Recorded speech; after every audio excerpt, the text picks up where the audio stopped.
तो ये हालात लखनऊ के बने हुए हैं इस वक्त, और कोई भी मरीज का इलाज नहीं हो पा रहा है। सीएमओ फोन बंद करके भागे हुए हैं। इसको देख के डर भी लगता है। बहुत डर लगता है। आदमी यहाँ पर आएगा नहीं, निकलेगा नहीं। ये बारे छतरी की ये क्या हो गया, कितना आदमी कहाँ मर गया। ऐसे अमूमन छतरी कब बनवाया जाता था? मरने के बाद ऑर्डर पड़ता था। क्या मंजर दिख रहा है यहाँ पे, किस तरह की भीड़ है? बहुत ही भयावह मंजर है। जिंदगी में हम लोगों ने इतनी भयावह स्थिति नहीं देखी थी। आज जो है डेड बॉडी गिनते गिनते हम लोग थक गए हैं। समझिए वो स्थितियाँ है। 5 घंटे 6 घंटे से हम लोग घाट पे इंतजार करना पड़ा डेड बॉडी जलाने के लिए। अभी तक 20 से 25 दोपहर का समय 2 बज रहा है। अभी 20 से 25 बॉडी अभी आ चुका है। भारी दर्दनाक जो स्थिति है, ट्रक में भरा के आया हुआ है अभी बॉडी, आप देख लो, एक साथ कई बॉडी। आप स्वस्थ रहें, सुरक्षित रहें, इसी कामना के साथ मेरा जीवन आज धन्य हो गया। इतनी बड़ी तादाद में आप आशीर्वाद देने आए। जहां भी मेरी नजर पहुंचती है, लोग ही लोग।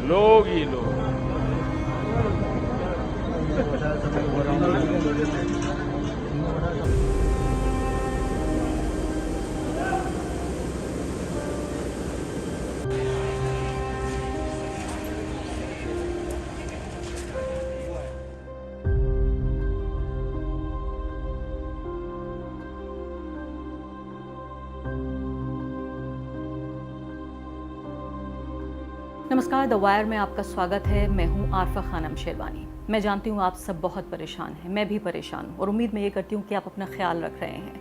अब जब भी मैं सोशल मीडिया पे जाती हूं, अगर फेसबुक पे जाती हूं, तो लगातार लोगों की पोस्ट अपडेट मिल रही हैं, या तो किसी का बहुत कोई नज़दीकी परिवार का कोई व्यक्ति, माँ बाप, बहन भाई, दोस्त, उसका देहांत हो गया है, या उसको खुद को कोविड हो गया है। मैं ट्विटर पर जाती हूँ तो बहुत सारे लोग सैकड़ों हज़ारों की तादाद में टैग करते हैं। किसी को ऑक्सीजन चाहिए, किसी को इंजेक्शन चाहिए, किसी को अस्पताल में दाखिल होना है, और किसी को शमशान घाट में जगह नहीं मिल रही है, कब्रिस्तान में जगह नहीं मिल रही है। हम उस मुहाने पर खड़े हो गए हैं आकर 1 साल बाद। इसी कमरे से जब मैं पिछली बार आप सबको सूचित कर रही थी, तब भी मज़दूरों का जाना लगातार तय हो गया था कि लोग हज़ारों सैकड़ों किलोमीटर दूर चलने के लिए तैयार हो गए थे। आज जब मैं यहाँ पे बैठी हुई हूँ, मैं अपने सहयोगी सिराज अली को कह रही हूँ कि वो जाइए और देखिए जाके कि फिर लोगों का बस स्टैंड पर और रेलवे स्टेशन पर जाना शुरू हो गया है, क्योंकि दिल्ली में 1 हफ्ते का कर्फ्यू, 1 हफ्ते का लॉकडाउन लगने की घोषणा हो गई है। फिर से वही पैनिक, फिर से वही परेशानी शुरू हो गई है। और इसी बीच अगर आप ये मांग करते हैं कि आपको ऑक्सीजन चाहिए, तो मंत्री जी नाराज़ हो जाएंगे। पीयूष गोयल जी, नरेंद्र मोदी सरकार में मंत्री, वो कहते हैं ऑक्सीजन थोड़ा सा कम लीजिए। वो राज्य सरकारों को कह रहे हैं कि डिमांड और सप्लाई में एक बैलेंस रखिए। यानी ऐसा लगता है कि लोगों को मज़ा आ रहा है कि थोड़ी सी ऑक्सीजन और दीजिए, मैं थोड़ी सी आइसक्रीम और खाना चाहता हूँ, 1 सिलेंडर मैंने खर्च कर लिया है, ज़रा 2 सिलेंडर और भेजिए, मुझे और मज़ा आ रहा है। ऐसा लगता है कि ये सब कुछ एक मजाक है, एक भद्दा मजाक है देश के अवाम के साथ, देश की आम जनता के साथ, जिसमें मैंने आपको बताया कि किस तरह से लगभग 3 लाख लोग, 2,70,000 से ज़्यादा पिछले 24 घंटे में कोरोना के मामले आए हैं। 1600 से ज़्यादा लोग जो है उनकी जान चली गई है, और ये सरकारी आंकड़ा है जिस पर विश्वास करना मेरे लिए कम से कम ये संभव नहीं है, क्योंकि जितनी तादाद में ये आंकड़े छिपाए जा रहे हैं, द वायर पर हमारे रिपोर्टर्स की खबरें आप पढ़ रहे हैं, आपको इस्मत आरा की खबरें भी पढ़नी चाहिए। द वायर की वेबसाइट पर जाकर मैं कोशिश करूँगी कि आपको लिंक भी कॉमेंट्स में भेजूँ कि किस तरह से अलग अलग राज्यों में, उत्तर प्रदेश से लेकर गुजरात से लेकर अलग अलग राज्यों में कोशिशें हो रही है कि इन आंकड़ों को छिपाया जाए, तब भी इतनी बड़ी तादाद में ये आंकड़े बढ़ रहे हैं। तो मैं आपको बता रही थी कि कैसे नरेंद्र मोदी सरकार के एक मंत्री ने तो ये किया, और दूसरे मंत्री क्या कर रहे हैं। स्वास्थ्य मंत्री, किसी भी रिस्पेक्टेबल डेमोक्रेसी में, या कहूँगी फंक्शनिंग डेमोक्रेसी, एक ऐसा लोकतंत्र जो अभी भी काम कर रहा है, कार्यरत है, वहाँ इतने ग्रोस मिसमैनेजमेंट, इतना घोर जो कुप्रबंधन हुआ है कोरोना का, उसमें अब तक एक नहीं कई मंत्रियों के इस्तीफे हो गए होते। मैं आपको बताऊंगी कुछ देर बाद कि मनमोहन सिंह ने नरेंद्र मोदी को जो पत्र लिखा उसमें क्या लिखा, और उसके बाद जो स्वास्थ्य मंत्री हैं डॉक्टर हर्षवर्धन, जो पेशे से खुद एक डॉक्टर भी हैं और माने जाते हैं, अंग्रेजी में कहते हैं माइल्ड मैनर्ड, यानी कि बहुत ही नर्म मिजाज वाले व्यक्ति हैं, उन्होंने किस तरह का एक बहुत ही डिसग्रेसफुल पत्र उनको वापस जवाब में लिखा, ये मैं आपको बताऊंगी। लेकिन उससे पहले 2-3 चीज़ें आपको ध्यान में रखना ज़रूरी है। जब मैं आपको ऑक्सीजन का मैं जिक्र कर रही थी तो उसी ऑक्सीजन के बारे में खबर यह है कि देश के 2 बड़े अस्पताल, कम से कम सफदरजंग हॉस्पिटल और इसके अलावा एम्स, दोनों जगह पर जो उनकी नॉर्मल फंक्शनिंग है वो बंद हो गई है। सफदरजंग और एम्स में ये जो नोटिस आया उसमें बताया गया है कि जो इलेक्टिव सर्जरी है उसके समेत ओपीडी सेवाएं, रूटीन हॉस्पिटलाइजेशन और इसके अलावा सिर्फ जो टेली कंसल्टेशन है वो होगा, फ़ोन पर आप डॉक्टर से बातचीत कर सकते हैं। और 2 हफ्ते बाद अब कोविड के मद्देनज़र इसका रिव्यू होगा, इसकी समीक्षा होगी। अब आप इससे अंदाज़ा लगाइए कि क्या लोगों का, बाकी लोगों का कोविड के अलावा बीमार पड़ना बंद हो गया है, लोगों को हार्ट अटैक होने बंद हो गए हैं, लोगों को टीबी होना बंद हो गया है, बुखार होना बंद हो गया है, एक्सीडेंट्स होने बंद हो गए हैं, बाकी डायबिटीज़ होना बंद हो गया है। ये तमाम तरह की इतनी गंभीर बीमारियां हैं जिससे हमारा जो पब्लिक हेल्थ सिस्टम है वो पहले ही बोझ के तले दबा हुआ था। और अब देश के 2 बड़े अस्पताल और बहुत ही रेप्यूटेड अस्पताल, उन्होंने साफ तौर पे मना कर दिया है कि 2 हफ्ते बाद हमारे पास आइए आप मिलने, तब हम आपको बताएंगे। और ये इसलिए हो रहा है क्योंकि ऑक्सीजन नहीं है। एम्स के पास, सफदरजंग अस्पताल के पास ऑक्सीजन नहीं है, इसलिए जो भी सर्जरीज जो की जा सकती हैं बाद में, उनको बाद में किया जाएगा। आप सोचिए कि पहले से ही इतना दबाव है हमारे हेल्थ सिस्टम पर, और अब ये किस कदर दबाव होगा 2 हफ्ते बाद। तो मैंने आपको बताया कि मैं ज़रूर आपको बताऊं कि मनमोहन सिंह ने पत्र में क्या लिखा और डॉक्टर हर्षवर्धन ने उसका क्या जवाब दिया। लेकिन उससे पहले 2 महत्वपूर्ण बातें आपको ये बताने के लिए कि कितने गंभीर हैं इस देश में हालात, और क्यों मुझे ये गुस्सा आ रहा है जब देश के जो हेल्थ मिनिस्टर हैं, जो स्वास्थ्य मंत्री हैं, वो इतना अहंकार दिखाते हैं, एरोगेंस से भरा हुआ पत्र लिखते हैं मनमोहन सिंह को, जो देश के प्रधानमंत्री रह चुके हैं। और ये मैं आपको बताना चाहती हूँ कि यूनियन मिनिस्टर वीके सिंह, उन्होंने ट्वीट किया और कहा कि उनके भाई बीमार हैं और बेड नहीं मिल रहा है। उन्होंने बाकी अधिकारियों को ट्वीट टैग करते हुए ये ट्वीट किया। उसके बाद बहुत चालाकी से उन्होंने कहा कि वो किसी और की मदद करने की कोशिश कर रहे थे। जब इस ट्वीट के बाद हाहाकार मचा कि कोरोना मिसमैनेजमेंट की ये हालत हो गई है कि सरकार के खुद के मंत्री और सेना के अध्यक्ष रह चुके, वो ये कह रहे हैं कि उनको बिस्तर नहीं मिल रहा है अस्पताल में, तो उसके बाद एक तरह से उन्होंने उस ट्वीट को डिलीट करके एक तरह से वापस ले लिया। जैसे कोई बयान दे दें और आप वो गलत पड़ जाए तो आप वापस ले लेते हैं। जाहिर है इसकी सच्चाई वीके सिंह को ही पता होगी कि उन्होंने पहले ट्वीट क्यों किया और वो डिलीट क्यों किया। अब ये दूसरा जो मैं आपको घटना बताती हूँ, वो घटनाक्रम हुआ है उत्तर प्रदेश में। जाहिर है हमारे पास तमाम लोगों की डिटेल्स नहीं है, वो केस हैं जो सोशल मीडिया पर आ जाया करते हैं। सोशल मीडिया पर ये पत्रकार महोदय हैं विनय श्रीवास्तव, उन्होंने एक तरह से, ऐसा लगता है मुझे बहुत दुख होता है सब कहते हुए, लखनऊ बेस्ड पत्रकार हैं। उनका अगर आप पढ़ेंगे बायो तो उसमें लिखा है फ्रीलांस जर्नलिस्ट, लेकिन ये फ्रीलांस जर्नलिस्ट लखनऊ में मौजूद, अब वो हमारे बीच नहीं रहे। वो ऐसा लगता था कि अपनी मौत को वो लाइव ट्वीट कर रहे हैं। वो मदद की गुहार लगाते लगाते 24 घंटे के भीतर उनका जो ऑक्सीजन लेवल था वो इतना गिर गया कि उनकी मौत हो गई। उनका एक ट्वीट मैं आपको पढ़ के सुनाना चाहती हूँ, अपनी स्क्रीन पर भी आप देखेंगे। सीएम योगी आदित्यनाथ को उन्होंने एड्रेस करते हुए लिखा है कि आपके राज्य में डॉक्टर, अस्पताल और पाठ लाभ सब निरंकुश हो गए हैं।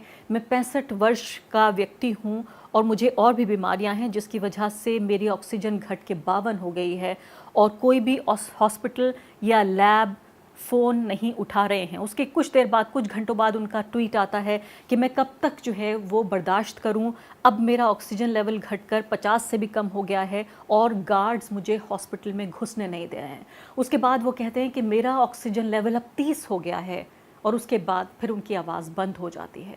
यह आपको सिर्फ मैं एक वाक़या सुना रही हूँ ये बताने के लिए कि इतने गंभीर हालात हैं। उनके ट्वीट के नीचे योगी आदित्यनाथ की सरकार में बड़े बाबू, बड़े अधिकारियों के आप जवाब देखेंगे जो जवाब दे रहे हैं, मदद नहीं कर रहे हैं। तो वीके सिंह और दूसरे ये असहाय नागरिक, इन दोनों की बात सुनकर आपको ये अंदाज़ा रहा होगा कि हालात कितने गंभीर हैं। यही समय था लगभग जबकि तबलीगी जमात का पूरा मुद्दा पिछले साल इसी महीने में जब पूरी तरीके से एक विस्फोटक, एक तरह से मुद्रा में एक विस्फोटक मात्रा में फट गया था। और उसके बाद किस तरह से अलग अलग इलाकों में ये भी खबरें आई थी कि खासकर जो मुस्लिम समुदाय से जुड़े हुए लोग हैं वो जो स्वास्थ्यकर्मी पहुंच रहे हैं उनके ऊपर पत्थरबाजी कर रहे हैं। और मैंने खुद एक पत्रकार, एक ऐसे व्यक्ति की हैसियत से जो कि एक जिम्मेदार नागरिक भी है, मैंने एक वीडियो बनाकर तमाम सोशल मीडिया प्लेटफॉर्म पर उसे पोस्ट किया था, लोगों से गुजारिश करते हुए कि आप सरकार का साथ दीजिए, सरकार के तमाम दिशा निर्देशों को, तमाम गाइडलाइंस को मानिए, क्योंकि यही हमारा राष्ट्र धर्म है। मैं अपील करना चाहती हूँ मुस्लिम समुदाय से जुड़े तमाम लोगों से, हर भारतीय से मैं ये अपील करना चाहती हूँ कि जिसको भी इस तरह के सिम्टम्स नज़र आ रहे हैं जो कोरोना वायरस से हो सकते हैं, बाहर आकर आप एक जिम्मेदार नागरिक की भूमिका निभाइए, उनको करने दीजिए जो प्रोपेगेंडा कर रहे हैं, चाहे वो मीडिया है या बाकी दूसरे संगठन हैं या दूसरे लोग हैं। लेकिन आप अपनी जिम्मेदारी एक नागरिक की, एक शहरी की निभाते हुए आप आगे बढ़कर आइए। तो नागरिक अपना धर्म निभा रहा है, नागरिक तमाम अधिकारियों को, नेताओं को टैग कर करके बता रहा है कि मैं मर रहा हूँ, मेरी ऑक्सीजन कम हो रही है। लेकिन जो सहयोग सरकार की तरफ से आना चाहिए वो नहीं आ रहा है। और ये कहते हुए मुझे दुख हो रहा है कि तमाम इंटरनेशनल मीडिया ये कह रही है कि भारत की सरकार नाकाम हो चुकी है कोरोना के प्रबंधन में। अब मैं आती हूँ इस बात पर कि डॉक्टर मनमोहन सिंह ने क्या कहा और हर्षवर्धन जी ने उसका क्या जवाब दिया। तो हर्षवर्धन जी शुरुआत करते हैं अपने ट्वीट की इस लेटर को लिखते हुए। वो कहते हैं कि history shall be kinder to you doctor Manmohan Singh ji. आपको याद होगा मनमोहन सिंह ने कहा था कि इतिहास जो है वो उन्हें बेहतर तरीके से याद रखेगा, बजाय इसके कि मीडिया या विपक्ष ने उन्हें किस तरह से देखा। और वो ये कह रहे हैं कि आप हमें नसीहत देने से पहले अपनी पार्टी के नेताओं को समझाइए, और इसके अलावा आपकी पार्टी के ज़रिए यानी कांग्रेस पार्टी के ज़रिए जो शासित प्रदेश हैं वहाँ आप अपने राज्यों में कोरोना का प्रबंधन देखिए। डॉक्टर हर्षवर्धन यहाँ नहीं रुके, बल्कि उन्होंने कहा कि अपनी जानकारी दुरुस्त करिए आप डॉक्टर मनमोहन सिंह जी। और चूँकि कांग्रेस के लोग एहसान फरामोश हैं, जो कि भारत की जो टीकाकरण की प्रक्रिया है उसके पूरे सफ़र को, जो वैक्सीनेशन की जर्नी है, उसको अहमियत नहीं दे रहे हैं, एहसान फरामोश है, अनग्रेटफुल हैं, इन शब्दों का उन्होंने इस्तेमाल किया। और क्यों किया, अब आप ये सुन लीजिए कि मनमोहन सिंह की ऐसी कौन सी बात उनको इतना नागवार गुजरी, इतनी बुरी लगी कि उन्होंने, जो श्रीवास्तव जी थे लखनऊ वाले, उनकी बात पर ध्यान नहीं दिया कि वो किस तरह से लाइव ट्वीट करते करते अपनी मौत को लाइव ट्वीट करते करते मर गए। और इसकी जिम्मेदारी किसी के ऊपर नहीं, सिर्फ और सिर्फ देश की सरकार के कंधों पर और उसके सर पर मंडी जाएगी। मनमोहन सिंह ने कहा कि किस तरह से अप्रत्याशित, अनप्रेसिडेंटेड तरीके से जो हालात नज़र आ रहे हैं, जो आपातकाल के ये हालात हैं, उसके मद्देनज़र उन्होंने कहा कि केंद्र सरकार से कि आप तमाम तरह की जो डिटेल्स हैं, जो जानकारियां हैं, उनमें पारदर्शिता बरतिए और उनको जनता के सामने पेश करिए। उन्होंने एक ख़ास बात जो कही सबसे ज़्यादा वो थी कि टीकाकरण जो हम कर रहे हैं, जो लगभग 25-30 लाख के आसपास हम हर रोज़ कर रहे हैं, उसकी तादाद पर ना जाकर हमें ध्यान इस बात पे देना चाहिए कि कितने फ़ीसद लोगों को हम भारत में टीकाकरण उनका कर रहे हैं। बहुत वाजिब बात थी। कौन सा ऐसा एक्सपर्ट होगा, कौन सा ऐसा नेता होगा जो ये कहेगा कि नहीं ये बात जायज़ नहीं है, और मनमोहन सिंह को ऐसा नहीं कहना चाहिए था। उसके बाद उन्होंने कहा कि सरकार को इस बात का प्रचार करना चाहिए कि तमाम जो टीका उत्पादकों को कितनी डोज का ऑर्डर दिया गया है, और इस सबको पब्लिक करना चाहिए ताकि आम लोगों को पता चले कि अगले 6 महीने में हमारे पास क्या क्या अवेलेबिलिटी है, आपूर्ति कितनी होगी। अगर इस अवधि में लक्षित संख्या में लोगों की टीकाकरण करना है तो हमें एडवांस में पर्याप्त ऑर्डर दे देने चाहिए, क्योंकि आप ये देखिए कि भारत एक ऐसा देश है जो कि दुनिया के वैक्सीनेशन का, या मैं कहूँगी फार्मेसी का एक कैपिटल बन सकता था, एक राजधानी बन सकता था। अभी से नहीं, न जाने कितने दशकों से हम एक तरह से वैक्सीनेशन सुपर पावर रहे हैं। हमने दुनिया को दिखाया कि बड़ी बड़ी महामारियाँ आई, लेकिन भारत सिर्फ सपेरों का देश नहीं है, सिर्फ जादूगरों का देश नहीं है, साइंस का देश है, टेक्नोलॉजी का देश है, डॉक्टरों का देश है, इंजीनियर्स का देश है। लेकिन उस सब को वापस हटा के फिर से वापस हम आ गए हैं सपेरों के और जादूगरों के देश पर, जिसमें हमें खुद वैक्सीन्स को इंपोर्ट करना पड़ रहा है और एक्सपोर्ट पर अब हमने पाबंदी लगा दी है। तो उसी की तरफ इशारा कर रहे थे मनमोहन सिंह और कह रहे थे कि कैसे राज्य सरकारों को ज़्यादा क्लियर, ज़्यादा स्पष्ट संकेत मिलने चाहिए, क्योंकि जो ज़रूरी जो केंद्र सरकार का वितरण है वो 10% अपने पास रख सकती है, और इसके अलावा राज्य सरकारों को स्पष्ट संकेत ये होने चाहिए कि उनको अब अगले 6 महीने में कितने टीके मिलेंगे, ताकि वो अपने जीवन को उसी तरीके से प्लान कर सकें, और जो उनकी जनता है राज्य सरकारों में, जो नागरिक हैं, उनको उसी हिसाब से टीकाकरण की एक पूरी प्रणाली या पूरा एक कार्यक्रम तैयार कर सके। इसमें ऐसी कौन सी बात है जिसको नागवार गुजर जाना था। दूसरी बात उन्होंने कही फ्रंट लाइन वर्कर्स को लेकर। उन्होंने कहा कि 45 साल के कम लोग भी हैं और उनको भी टीका लगना चाहिए अगर वो फ्रंट लाइन वर्कर्स हैं। जैसे उन्होंने कहा कि जैसे स्कूल में जो अध्यापक हैं वो पढ़ा रहे हैं, या जो ड्राइवर्स हैं उनकी भी जॉब इस तरह की है कि वो घर पर रहकर काम नहीं कर सकते, तो इन लोगों को अगर ये 45 से कम भी हैं तब भी इनको टीका लगना चाहिए। अब इसमें सोचिए कि कितना अहंकारी तरीके से देश के स्वास्थ्य मंत्री ने, और जिनका कोविड मैनेजमेंट इतना ख़राब हो कि जिसे अंग्रेज़ी में कहते हैं कि लेफ़्ट राइट सेंटर, यानी हर तरफ लाशें पड़ी हुई हैं। और अब तो बात यहाँ तक आ गई है कि शमशान घाट में भी लोगों को ले जाने के लिए घंटों इंतज़ार करना पड़ रहा है, शरीर को दफनाने के लिए और शरीर को जलाने के लिए भी। आप स्वस्थ रहें, सुरक्षित रहें, इसी कामना के साथ मेरा जीवन आज धन्य हो गया। इतनी बड़ी तादाद में आप आशीर्वाद देने आए। जहां भी मेरी नजर पहुंचती है, लोग ही लोग हैं। मैं आपका आदरपूर्वक नमन करता हूं, आपका अभिनंदन करता हूं, बहुत बहुत आभार व्यक्त करता हूं। देश के प्रधानमंत्री को आप सुना, नरेंद्र मोदी जी बहुत लोकप्रिय प्रधानमंत्री हैं अभी भी, और इसके अलावा बहुत बेहतरीन वक्ता भी माने जाते हैं। कह रहे हैं इतनी भीड़ देखकर तो दिल खुश हो गया है, मेरी सारी शिकायतें आपसे दूर हो गई हैं। पश्चिम बंगाल में दिन में अलग अलग जगहों पर जाकर वो भीड़ जुटाते हैं और शाम में ये तस्वीर देखिए कि रिव्यू करते हैं।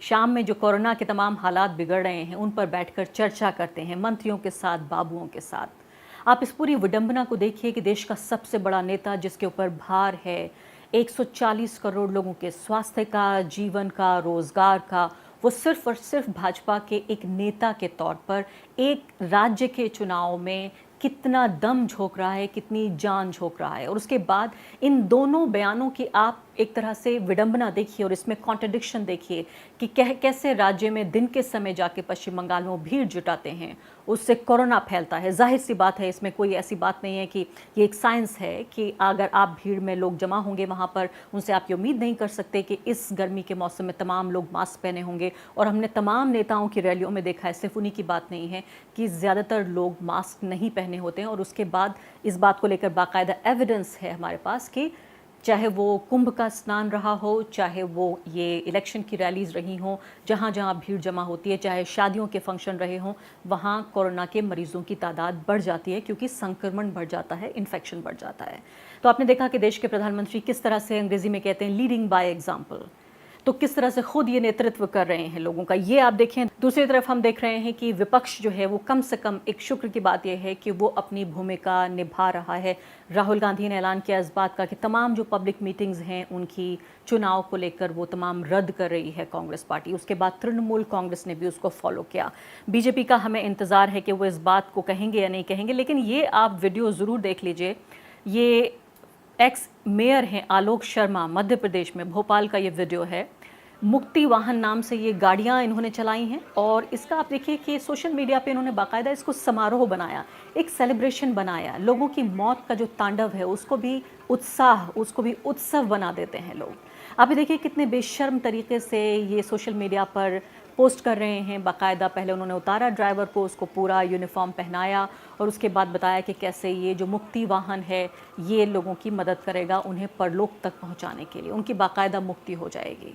तो आप ये देखिए कि मैं सोचती हूँ कि जो असंवेदनशीलता है, उसकी जो पराकाष्ठा है, उसकी जो स्तरहीनता है हमारे नेताओं की, वो क्या हमारे समाज का दर्पण है? क्या हम ऐसे ही हैं जैसे हमारे नेता हैं?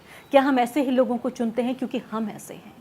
तो ये देखकर दुख भी होता है, अफसोस भी होता है, हैरानी भी होती है। इसके अलावा केरल से खबर आई, जिनका इंटरव्यू भी मैंने किया बड़ी तारीफ़ों के साथ कि कैसे उन्होंने कोविड को कंट्रोल किया। उससे पहले उन्होंने निपा वायरस को किया, लेकिन बहुत नाउमीदी हुई। शैलजा के शैलजा या शैलजा टीचर जिनको कहा जाता है, उनके इस बयान से उन्होंने कहा कि त्रिशूर पुरम नाम का एक अंतर्राष्ट्रीय एक उत्सव, एक फेस्टिवल होता है त्रिशूर में, उसको हम रद्द नहीं कर सकते क्योंकि समस्या खड़ी हो जाएगी। तो एक तरफ जहां भाजपा के लोगों को हम देख रहे हैं, दूसरी तरफ हम ये भी देख रहे हैं कि वामपंथी सरकार के होते हुए केरल में, जो कि पढ़ा लिखा राज्य है कंपैरेटिवली, वहां से किस तरह की खबरें आ रही हैं। तो एक तरफ जिम्मेदार विपक्ष, दूसरी तरफ गैर जिम्मेदार सत्ता पक्ष।